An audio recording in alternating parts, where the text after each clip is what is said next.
বেগম খালেদা জিয়ার মৃত্যুতে ৩ দিনের রাষ্ট্রীয় শোকের দ্বিতীয় দিন চলছে। গুলশানে বিএনপির কার্যালয়ে খোলা হয়েছে শোক বই। আরও জানাতে যুক্ত হচ্ছেন জাকারিয়া খান।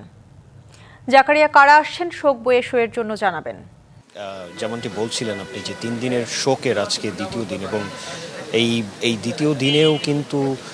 মানুষের মধ্যে যেই বিএনপি চেয়ারপারসন বেগম খালেদা জিয়ার প্রতি যে ভালোবাসা এবং তার প্রতি যেই তাকে নিয়ে যেই মানুষের আগ্রহ এবং তার বিদেহী আত্মার মাগফিরাত কামনায় মানুষের এখানে আমরা আপনার পার্টি অফিসের সামনে, গুলশান পার্টি অফিসের সামনে আমরা দেখেছি যে বিভিন্ন শ্রেণী পেশার মানুষ এখানে এসেছেন এবং বেগম খালেদা জিয়া তিনি গত ৩০ ডিসেম্বর রাজধানীর এভার কেয়ার হাসপাতালে মৃত্যুবরণ করেন এবং তার মৃত্যুর পরপরই কিন্তু বিএনপির মহাসচিব মির্জা ফখরুল ইসলাম আলমগীর তিনি জানান যে তার মৃত্যুতে ৩ দিনের একটি শোক স্বাক্ষর কার্যক্রম হবে, যেখানে এই গুলশান কার্যালয় এবং দলের কেন্দ্রীয় কার্যালয় নয়াপল্টনে শোক বই খোলা হয়েছে, যেখানে বিভিন্ন শ্রেণী পেশার মানুষ, ব্যবসায়ীরা, সমাজের বিশিষ্টজনেরা তারা শোক জানাবেন। এবং আমরাও কিন্তু দেখেছি এখানে সকাল থেকে বিভিন্ন ব্যবসায়ী, ক্রীড়াঙ্গনের মানুষ এবং কূটনীতিকরা তারা আসছিলেন এবং তারা শোক প্রকাশ করছিলেন এবং সবাই যেটা বলছিলেন যে বেগম খালেদা জিয়ার মৃত্যুতে যে রাজনৈতিক শূন্যতা তৈরি হয়েছে সেই শূন্যতা পূরণে আসলে দলের যেই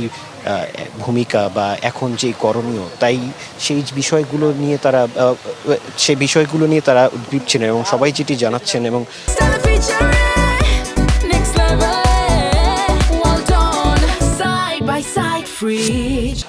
এই বিএনপি মহাসচিব মির্জা ফখরুল ইসলামও যেটি বলছিলেন, তিনি এসেছিলেন আজকে এই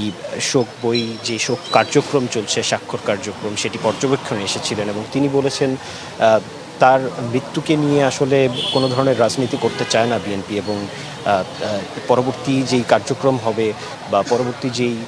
পদক্ষেপ থাকবে বিএনপির পক্ষ থেকে সেগুলো আসলে পরবর্তীতে জানানো যাবে স্থায়ী কমিটির মিটিং বা অন্য তাদের দলীয় কার্যক্রমের পর। তো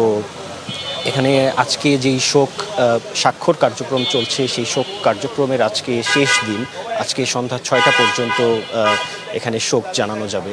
দলীয় কার্যালয়ে এসে। তো ইশিতা, আমার কাছে গুলশান কার্যালয়ের সামনে থেকে শোক কার্যক্রমের এতটুকুই ছিল সর্বশেষ।